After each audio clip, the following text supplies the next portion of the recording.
अब यात्रा को रोकने के लिए बहाने बन रहे हैं। आप कोशिश करो जितनी करनी है, हम तोड़ने नहीं देंगे, एक सेकंड के लिए नहीं तोड़ने देंगे। जब भी कोई भी उनके सामने खड़ा हो जाता है, नरेंद्र मोदी मुकाबला नहीं करते हैं, भाग जाते हैं, मैदान से निकल जाते हैं। आपने नरेंद्र मोदी जी का कभी प्रेस कॉन्फ्रेंस देखा है इनके साथ? तो ये जो यात्रा है कश्मीर तक जाएगी। अब इन्होंने नया आइडिया निकाला है। मुझे चिट्ठी लिखी कि कोविड आ रहा है, यात्रा बंद करो। कोविड आ रहा है, यात्रा बंद करो। अब भैया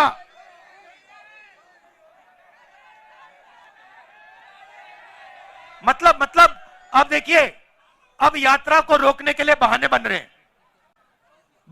अब मास्क पहनो, यात्रा बंद करो, कोविड फैल रहा है, सब बहाने हैं। हिंदुस्तान की शक्ति से, हिंदुस्तान की सच्चाई से ये लोग डर गए हैं। ये सच्चाई है। और देखिए यात्रा में, अब देखिए मैं आपको मजेदार बात बताता हूं। यात्रा में अब हम 100 दिन से ज्यादा चले हैं।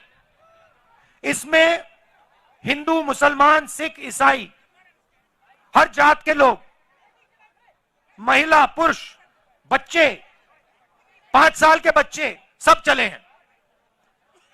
इसमें किसी ने किसी से नफरत नहीं की। मैंने अपनी आंखों से देखा है, लाखों लोग चले हैं।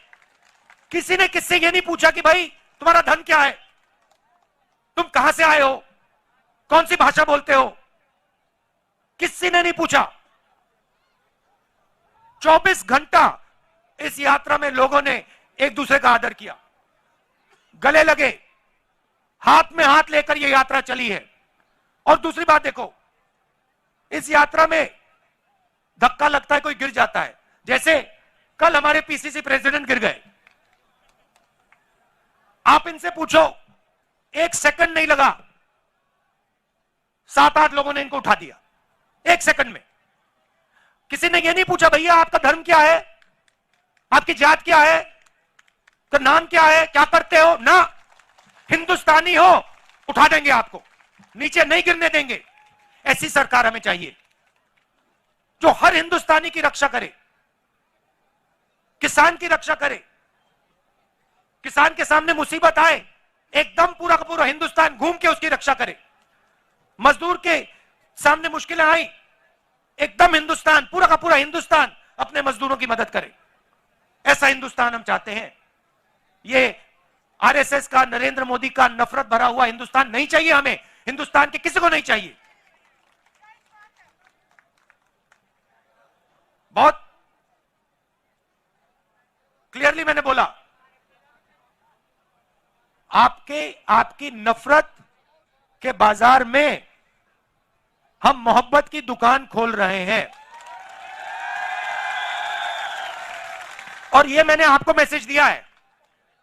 ये आप मत सोचो कि सिर्फ राहुल गांधी दुकान खोल रहा है, मोहब्बत की दुकान खोल रहा है ना। मैं आपको कह रहा हूं, आप सबको कह रहा हूं, हिंदुस्तान के हर युवा को कह रहा हूं, हर किसान को, हर मजदूर को, हर छोटे दुकानदार को, आप मोहब्बत की दुकान खोलो। नफरत के बाजार में मोहब्बत की दुकान खोलो। मैं प्रेस के मित्रों कह देता हूं, आमतौर से कह देता हूं, मगर मित्र तो कहता हूं, मगर मित्रों का काम ये नहीं करते। इनके मित्र दूसरे हैं जो 24 घंटा टीवी पे आते हैं। और हमारी मतलब यात्रा कन्याकुमारी से कश्मीर तक चल रही है, लाखों लोग आ रहे हैं, मगर मीडिया पे आपको नहीं दिखाई देगी। मगर नरेंद्र मोदी जी 10-15 कदम चल लिए तो 24 घंटा आपको टीवी में दिखेगा। मगर ये अच्छी बात है, ये देखिए अच्छी बात है, ये गलत बात नहीं, ये खराब बात नहीं। मैं इनके खिलाफ नहीं हूं, क्योंकि इनकी गलती नहीं है बेचारों की, इनके पीछे लगाम बांध रखी है। पीछे से कंट्रोलर है, तो देखिए ये मुस्कुरा रहे हैं बेचारे, कह रहे हैं आप बात तो सही बोली, देखो मुस्कुरा रही है, देखो ये देखो मुस्कुराए। तो देश की ये हालत है। पार्लियामेंट में हम बोलना चाहते हैं ना,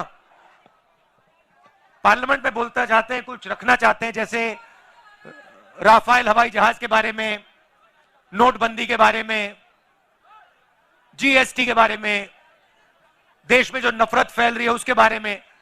तो जानते हो क्या होता है? जानते हो? मैं दिखाता हूं, माइक ऑफ हो जाता है, देखो ऐसे जो बोलना है बोलो, बोलते जाओ बोलते जाओ, बोलता कुछ नहीं, किसी को कुछ सुनाई नहीं देता। टीवी उधर कर देते हैं, स्पीकर साहब का चेहरा दिखता है और पार्लियामेंट में माइक ऑफ कर देते हैं। इसीलिए हमें यह यात्रा कन्याकुमारी से शुरू करनी पड़ी कश्मीर तक। और जो मैं आपको बताऊं, जो हमें सीखने को मिला, जो हमें सीखने को मिला, वो गाड़ी में, हवाई जहाज में, हेलीकॉप्टर में नहीं सीखा जा सकता है। कहां से सीखे हम? हिंदुस्तान की जनता से सीखे, किसानों से सीखे, मजदूरों से सीखे। अब देखिए, एक तरफ आपकी कुर्बानी,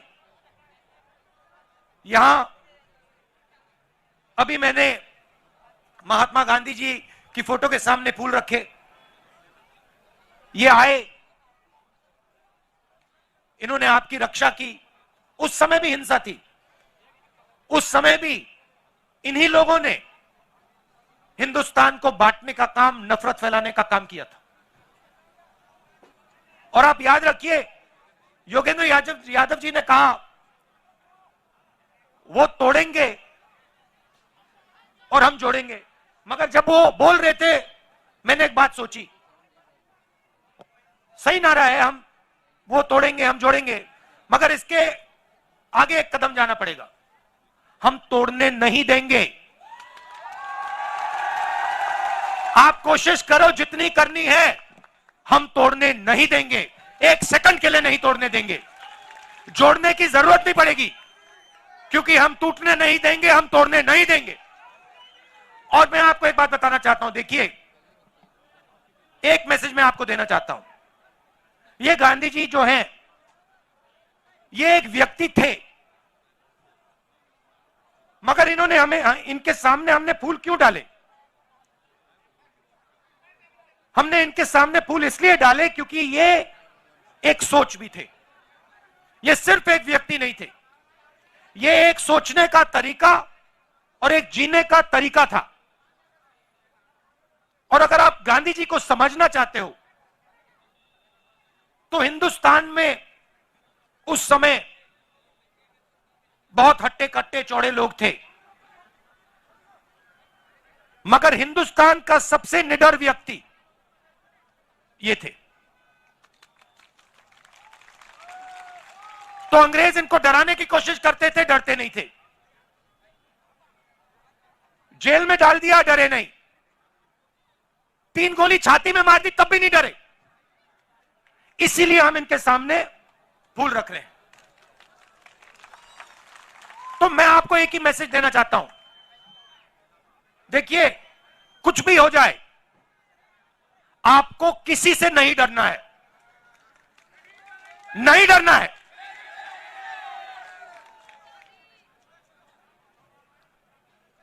अब मैं आपकी सड़कों पे चला हूं। अब देखिए, क्या हुआ या नहीं हुआ, उसके बारे में नहीं बोलना चाहता हूं। अलग अलग राय हो सकती है। योगेंद्र यादव जी ने कहा कि जितना होना था नहीं हुआ, हुड्डा जी ने कहा कि काम हुआ। मुझे कोई फर्क नहीं पड़ता, जो बीते हुए समय में हुआ उसमें मुझे कोई इंटरेस्ट नहीं है। मैं आपको एक बात कह सकता हूं कि इन सड़कों पे मैं चला हूं और मुझे दिख रहा है कि यहां पे आज सड़कों की हालत खराब है, यहां पे आपको दर्द हो रहा है और यहां पे कमियां हैं। और जब सड़क पे से आदमी चलता है ना, देखिए इन्हीं सड़क पे आप आओ, मर्सिडीज गाड़ी में आओ, हेलीकॉप्टर से आओ, झटके नहीं पड़ते, घुटनों में दर्द नहीं होता। तो जब व्यक्ति 100-200 किलोमीटर आपकी सड़कों पे चलेगा, जैसे मैं चला हूं, जैसे अब हुड्डा जी चले हैं, जैसे अब योगेंद्र यादव जी चले हैं, बात गहराई से दिमाग में बैठ जाती है। उसके बाद कोई समझाने की जरूरत नहीं होती है। तो मैं आपको यह कहना चाहता हूं कि यहां पे 2-3 चीजें बहुत साफ दिख रही हैं।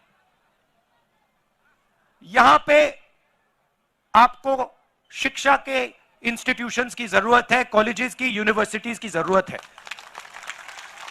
यहां पे आपको अस्पतालों की, मेडिकल कॉलेजेस की जरूरत है। यह सबको दिख रहा है और यह हमें भी दिखा है। तो मैं आपको एक बात कहना चाहता हूं कि हमारी सरकार आएगी तो जो आपका हक है, चाहे वो ये अच्छी सड़कें हो, चाहे ये अस्पताल हो, चाहे आपके लड़कियों के लिए, बच्चों के लिए कॉलेज और यूनिवर्सिटी हो, वो हम आपको करके दे देंगे। मैं ये भी नहीं कह रहा हूं कि ये 2 दिन में हो जाएगा, मुझे झूठ बोलना अच्छा नहीं लगता है, समय लगेगा, मगर हमारी नीयत साफ है और हम आपको करके दिखा देंगे।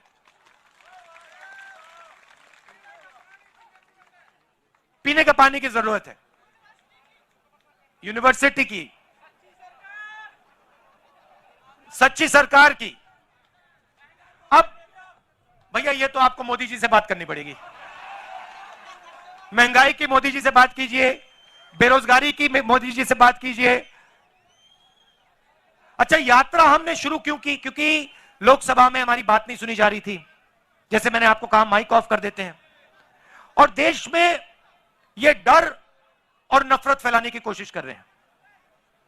नोटबंदी हो, गलत जीएसटी हो, कोविड के समय इन्होंने जो काम किया, ये सब जो कमजोर लोग हैं, गरीब लोग हैं, किसान, मजदूर, छोटे दुकानदार, छोटे व्यापारी, इनको चोट पहुंचाने के लिए करते हैं ये लोग। इनका लक्ष्य 3-4 अरबपतियों की मदद करने का है।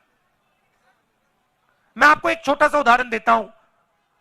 इन्हीं सड़कों पे, मध्य प्रदेश में नहीं, राजस्थान में मुझे किसी ने बताया कि अगर आज हिंदुस्तान में आप मैदा, गुड़, ऐसी चीजें बेचो, तो अगर आप 25 किलो से कम बेचते हो तो आप पर जीएसटी लग जाती है, और अगर आप 25 किलो से ज्यादा बेचते हो तो जीएसटी माफ हो जाती है।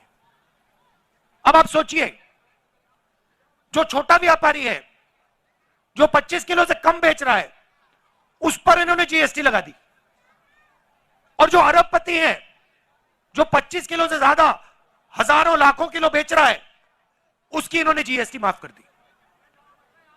नोटबंदी और जीएसटी ये पॉलिसियां नहीं है, ये हथियार है। ये छोटे व्यापारियों को मारने के हथियार है। और ऐसे ही इन्होंने एक और नया हथियार निकाला था। ये जो उनके किसान के खिलाफ 3 काले कानून थे, नोटबंदी और जीएसटी छोटे व्यापारियों को मारने के हथियार थे, और ये इनको जो 3 कानून थे, ये किसानों को मारने के, मजदूरों को मारने के हथियार थे। और हिंदुस्तान के सारे किसान खड़े हो गए, कहते नहीं, हम नहीं मानेंगे। और आपने एक चीज देखी होगी, नरेंद्र मोदी जी का आप चरित्र समझिए, जैसे ही कोई उनके सामने खड़ा हो जाता है, चाहे वो किसान हो, जैसे किसान आंदोलन में हुआ, चाहे वो जमीन अधिग्रहण बिल के बारे में हो, जैसे ही कोई उनके सामने खड़ा हो जाता है, नरेंद्र मोदी घूम के उल्टे भागने शुरू कर देते हैं। आप पहचानो, जब भी कोई भी उनके सामने खड़ा हो जाता है, नरेंद्र मोदी मुकाबला नहीं करते हैं, भाग जाते हैं, मैदान से निकल जाते हैं। मैंने प्रेस वालों से की बात की, मैंने कहा ये हमारे मित्र नहीं है, ये जूनियर लोग मित्र हैं, मगर जिन्होंने इनकी लगाम पकड़ रखी है वो मित्र नहीं है। आप देखो मेरे कितने प्रेस कॉन्फ्रेंस होते हैं, हर 5-10 दिन मेरा इनके साथ प्रेस कॉन्फ्रेंस होता है। जो भी सवाल इनको पूछने होते हैं पूछ लेते हैं। आपने नरेंद्र मोदी जी का कभी प्रेस कॉन्फ्रेंस देखा है इनके साथ? देख ही नहीं सकते, क्योंकि उन्होंने कभी किया नहीं है, क्योंकि इनके सामने खड़े ही नहीं हो सकते। वो सब पे लगाम बंधी हुई है, मगर उनको यह नहीं मालूम कि यार एक घोड़ा निकल ना जाए, एक घोड़ा लगाम खोल के भाग ना जाए प्रेस कॉन्फ्रेंस में, मुसीबत हो जाएगी। तो आप उनको पहचानिए। और ये सिर्फ नरेंद्र मोदी जी नहीं है, ये आरएसएस के सब लोग ऐसे हैं। ये नफरत फैलाते हैं, मगर ये डरते हैं, हिंदुस्तान की जनता से डरते हैं, हिंदुस्तान के गरीब लोगों से डरते हैं, हिंदुस्तान के किसान से, मजदूर से डरते हैं। तो ये आपको मालूम होना चाहिए, और इनसे कोई डरने की जरूरत नहीं है। ये कुछ नहीं कर सकते हैं आपका। और मैं हिंदुस्तान के हर व्यक्ति से कह रहा हूं, डरने की कोई जरूरत नहीं है। यह देश डरपोकों का देश नहीं है, यह वीरों का देश है। यहां कोई नहीं डरता।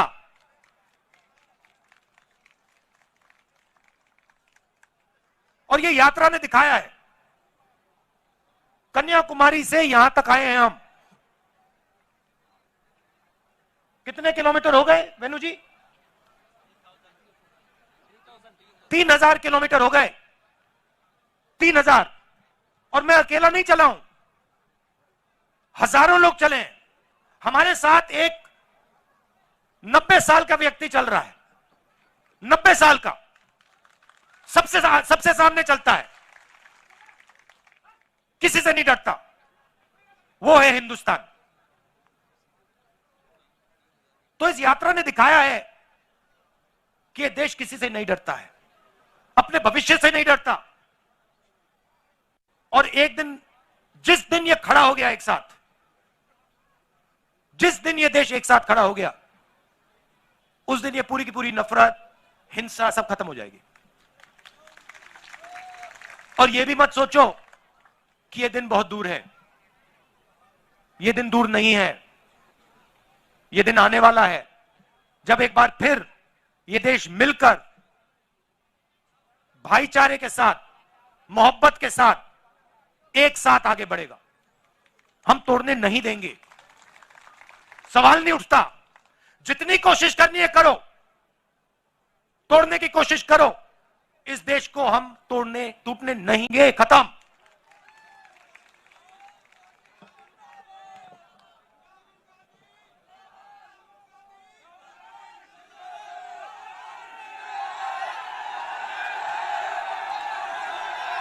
खबरों में बने रहने के लिए फोरम 4 को सब्सक्राइब करें और नोटिफिकेशन पाने के लिए बेल आइकन दबाएं।